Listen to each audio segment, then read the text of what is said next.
hmm that U.S. Chamber of Commerce Association of Businessmen and professional persons mainly interested in industrial development, civic improvement, and legislation. Yeah. You know, a lot of these different associations and membership organizations, they all say that they're lobbying for certain laws to be passed. Yeah. And I emailed the Chamber of Commerce in Washington, D.C. Yes. Numerous other locations, and then I emailed the Chamber in other nations. Yeah. But what's been the problem is that somebody was obstructing my emails. See, they just don't want to enforce my rights as a citizen of the United States. Now, let's run through the Chamber of Commerce in each and every city of the United States and all the members. Yep.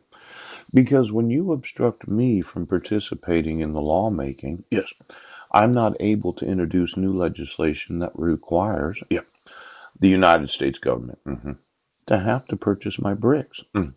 Now, since we have to pay to take the garbage away, yes, and you've been putting it in the ground, yeah, I would rather incinerate it, yes, make fireproof bricks, yes, and then build the buildings out of that, yes, so as to reduce the risk of fire spreading. Yes.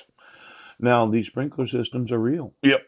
And I'm thinking for sure on the salt fusion. And then, of course, I manufacture electricity every time I incinerate any garbage. Yeah. And I'm wanting to sell that too. Ouch. So I would say that you're definitely violating numerous laws. Now, when I look at the individuals that contribute to the Chamber of Commerce, yes, they said they had no liability. Oh, give me the chambers. Yeah. See, they do. They use their organization to affect legislation as it affects businesses. Yes. And they influence state legislatures as well as the United States federal government. Yeah. Now, I'm wanting to have some effect on this nation. Yes. And as much as you might not appreciate the penny, yes, if you don't have 100 of them, then you don't have a dollar. Yes. See, really, all I have to do is take the back of a penny. Yes. I could call the U.S. Mint and say, well, I really don't like this shield. Yes. It implies that the government is an authoritative, yes, police state. Yeah. Or we are all going to do what you say because you're the government. Yeah. But I like this building on the back of the penny because that's been there for the last 50 years. In fact, let's call the U.S. Mint and ask them if they've been redesigning any other coins. Yes. We have that 50 state coin that has these pretty designs on the back of it. Yes. But it looks like the dime has stayed the same. Yes, it has. Nobody's really redesigned that. Yes. So all I need is the penny. Yes. To make sure that you never have a dollar. That's all I need.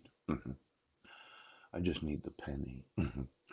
I said on Guam, I thought it was somewhat weird that they put Abraham Lincoln on the front of it. Yes. The individual that had the Emancipation Proclamation. Yeah. The guy that introduced the 13th and 14th Amendments of the Constitution. There's what's known as due process, where you said it doesn't violate substantive as well as procedural due process when you issued a dissolution of marriage. You says that it doesn't violate substantive or procedural due process when my wife had you issue a protection order, where I was not given any notice or opportunity to be heard, where there was no arrest in the state of Washington, yes, where you continued to put me in jail knowing I hadn't committed any crimes. So why don't you get me the employees of the U.S. Mint and every coin that's being manufactured by the U.S. Mint? Yes, I'd like to have some say on exactly what the coins look like. Now we had that Sacagawea. Do you remember that coin? Yes. And the Susan B. Anthony. Then there was the Eisenhower. Yes. Now, a long time ago, when I was born on July 13th of 1970, yes, my grandfather, Edward Budnick, had given my parents, yes, that were not of legal age to be called adults, yes, Kitsap County,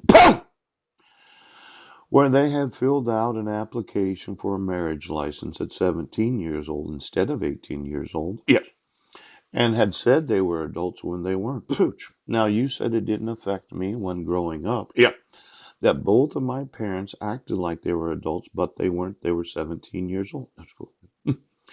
Now, when I got to be older, yes, Sandra Taylor, known as Sandra Budnick, known as Sandra Condit, yes, that was the biological daughter of Raymond Arthur Arp, yeah, had given me one Eisenhower dollar when I was approximately 5 to 6 years old. Yes.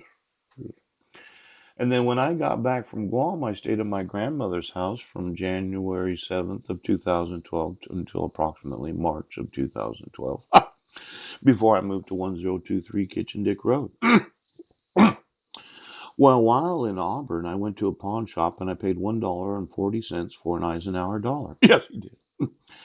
And then I walked into a Bank of America and I showed the Eisenhower dollar and I said, "Well, now listen there, Bank of America. Yeah. Since you have 20 to 25% of all the mortgages in the United States of America, you're going to do what I want because I'm going to tell you what to do." Yes. Because anytime I bring out a penny right now, now I walked to a Fred Meyer's. Yes, he did. And there was some Mormon missionaries there. Oh, kind of making fun of me like I didn't know what was going on. Boo! You know, I can't see. You can't see. But I stopped by the Chase Bank there and I traded in my $1 Eisenhower dollar for $1 paper money.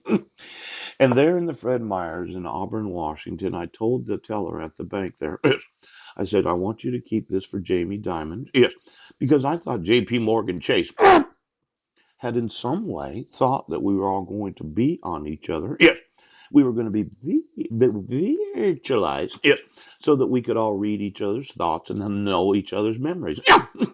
Now, when I got to the J.P. Morgan case right now, it sounded stupid. Yes.